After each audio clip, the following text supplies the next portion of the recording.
If you spent any time on Netflix, Twitter, or TikTok lately, chances are you've heard of Singles Inferno. It's a Korean reality dating show where incredibly attractive strangers are stranded on a deserted island trying to find love.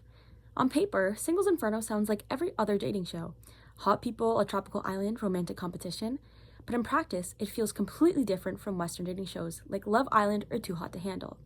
Today, I'll be talking about why Singles Inferno became such a global hit, especially in Season 5, and how its success comes from doing the opposite of what most Western dating shows do. The premise of Singles Inferno is deceptively simple. A group of singles are placed on a remote island called Inferno. No phones, no luxury, and minimal comfort. If two contestants choose each other, they're allowed to leave the island and spend the night in Paradise, a luxury hotel where they can finally talk privately and reveal their age and career. What's important here is that romantic progress is restricted. There are no shared beds on the island, no overt physical intimacy, and no instant gratification, like we often see in other dating shows. Instead, attraction builds slowly through conversation, eye contact, and suspenseful waiting. Season 5 introduces a large and diverse cast, with models, athletes, students, and entertainers, all competing to form romantic connections. Some contestants quickly became fan favorites, and like every season, there are love triangles, shifting loyalties, and dramatic decisions about who goes to Paradise. One standout storyline this season involves a contestant, Choi Mina-soo, juggling multiple romantic interests. And in this situation, which I personally think is expected in a dating show scenario, has sparked huge controversial debate among viewers in the commentary panel, who emphasize the importance of sincerity and emotional honesty. 갑자기 이거 하는 것 도중에 바뀔 수도 있는 건가요? 무슨 말이에요? 무슨 말이에요? 무슨 말 하시는 거예요? However, when looking at Western dating shows, the so-called ingenuine behavior is seen across basically every single contestant, and instead is one of the main reasons for viewer engagement and drama. But in Singles Inferno, the drama isn't explosive. There's no shouting matches or storming off. Instead, the tension comes from subtle moments, a glance across the beach, hesitation before choosing someone, or the silence while waiting for someone to walk towards you at the final selection. There are no fights with other contestants, but there is silent judgment. And that slow build is really the heart of the show. This is why Singles Inferno feels so different from Western dating shows like Love Island or Too Hot to Handle. Western dating shows move fast, with open flirting, immediate physical attraction, and loud confrontational drama. Singles Inferno, by contrast, focuses on emotional tension, subtle attraction, and anticipation.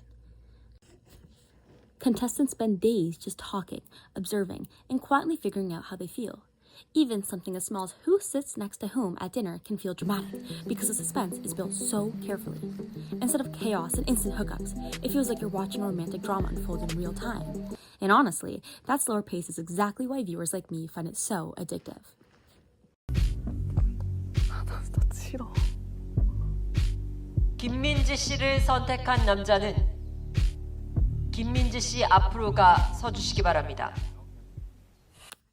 And clearly, this slower, tension-focused formula works because Singles Inferno didn't just solely become popular in Korea.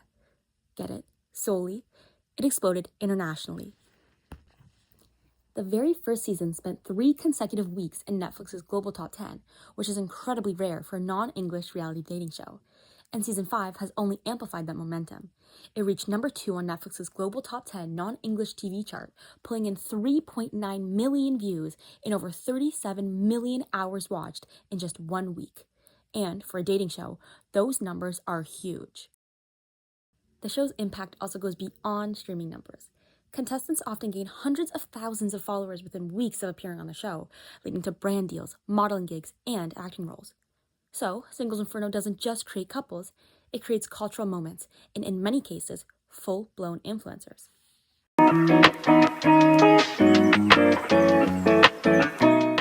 안녕하세요. 안녕하세요. 저희는 이번 솔로지옥 5의 네, 여러분 오늘의 게스트 사나님 모시겠습니다. 안녕하세요. 반갑습니다. 안녕하십니까. 안녕하세요. 반갑습니다. 네, 편하게 앉으시죠. 네. If you've watched Singles Inferno, let me know. Who is your favorite contestant this season? And if you haven't watched it yet, be warned. You'll probably end up watching the whole show in one sitting like I did. See you next video. Bye!